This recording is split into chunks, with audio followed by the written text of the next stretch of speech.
Okay, it's time now for our political roundtable. And we have three returning panelists. Let's go down the line here. Deanna Harris, a Republican strategist. Kyle Gomez Lineweber, involved in Democratic politics with Galileo Impact Fund.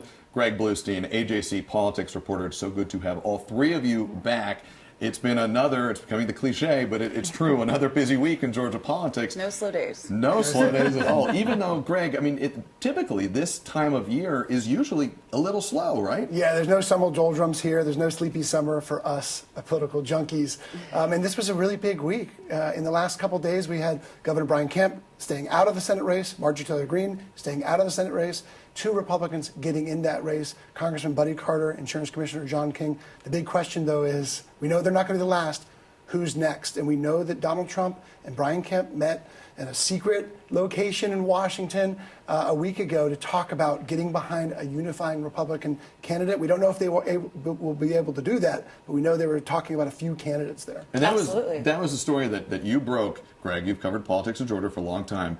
Is it likely that a consensus candidate can emerge? And then we want to bring Deanna in here too and get a Republican voice. I'm really curious what Deanna says, because I'm a skeptic in general. I've lived through the 2020 campaign, the 2021 runoffs, the 2022 campaign, seeing all the internal Republican strife and seeing, frankly, the feuding and the friction between President Trump and Brian Kemp over Kelly Loeffler, over that 2020 race where they couldn't unify behind Kelly Loeffler, and it ended up being a messy special election campaign. But is that, and Greg, I'm sorry to cut you off, but is there, Deanna, maybe a lesson learned by the Republican Party that they don't want a replay of that? So that's what I was going to say. I think there is a lesson learned. The National Party has seen how strong the governor is on his own without the state party help, without the RNC help, and how he's been able to kind of like move the needle on, his votes across the state. So that's a big deal. And I think that's the reason why Trump is wanting to merge with him and possibly get behind one candidate to get that Brian Kemp fuel to light the fire and possibly win this election. And he has polled well, the AJC poll. Proof of that. Kyle, I want to ask you this, though. I mean, we are starting to see some of these candidates align as MAGA warriors. That's their strategy here. Could Democrats seize on that? Absolutely, especially now that we know that more and more Americans are seeing this economy as the Trump economy, no longer Biden's economy. There was some reporting that came out of the University of Michigan that showed that consumer confidence is down 30% now compared to January. So I think it'll be important for Democrats like John Ossoff to lean into that while also, divorcing themselves or moving away from the national Democratic brand and showing themselves to be, Democrats who are invested in local and state issues. Speaking of Democrats, obviously Ossoff is running again for Senate, so that's their guy. For governor, who are you looking at right now? A little slow moving on it, but I mean, it's still early. We're only in May in 2025.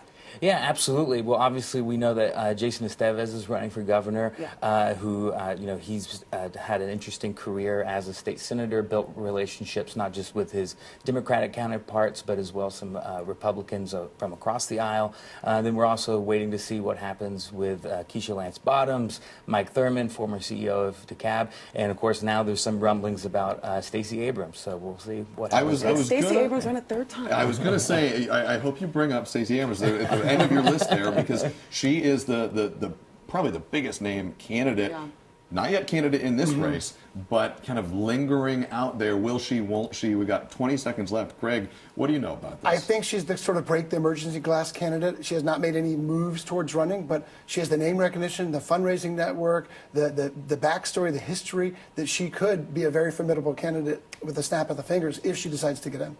Dana, do you think she should get in? I think it's time to give someone else a chance, right? To let the new leaders of that party to come forward and figure it out and get on the path to be able to actually present a good campaign.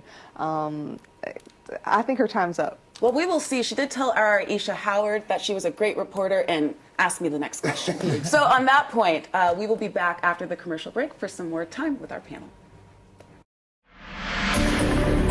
We just heard this interview from the new head of the Democratic Party. Kyle, I want to direct this to you. Bailey, he seems extremely confident that he's going to be able to come in here, do the messaging, show the evidence, as he said, as a former prosecutor, and be able to convince Democrats and independents that blue's the way to go. There's an uphill battle for him, though. Do you agree? Well, I mean, I think it can be both. It's going to be an uphill battle. It's not going to be easy, but I do think it's something that Democrats in the state of Georgia can do and have done in previous election cycles. And I think building our own brand, a state local brand, is going to be really important. And talking about those kitchen table issues and about how they're going to actually drive down prices and improve the cost of living in the state is going to be key in making that argument. It seems like an education thing here, a messaging thing. But Deanna, I mean, Democrats also tried to stick to messaging in the 2024 race, and that obviously did not turn out in their favor. And that separated them, a huge line of separation between the Democratic Party and the voters. And that was really why they didn't do well this past cycle. I know that they're hoping ideally they'll do a little bit better for the midterm, but looks like the Republicans are going to maybe make strong and do well, especially if Historically, though, the Republican president, or whoever the president is, their party does not do as well in the midterms. Well, you know, Trump changes history a lot. So. And in a I think we can say nonpartisanly, that is true. He is a history-making president. Yeah.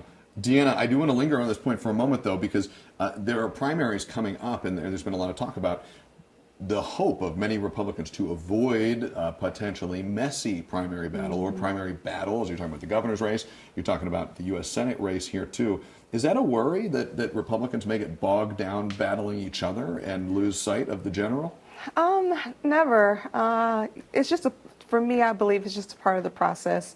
You have to go through that primary process to see where you are, test the waters, get to know the voters, and really bring out the base. I think that's where we'll be able to get voters to come out for the general election to really drive us over the hill, especially for the Senate, right? Because right now we're looking at a 50-50 for the Senate.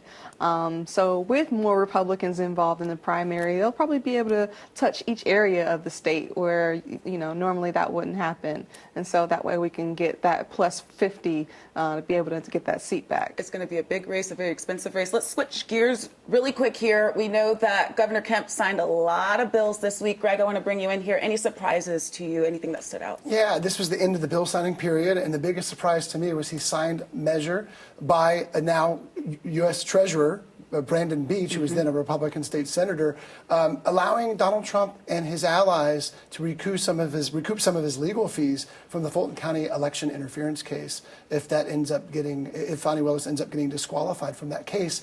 And that was a major bill that some small town conservatives were warning against, because it also applies beyond that case and potentially could bring some huge financial bills from some small rural counties.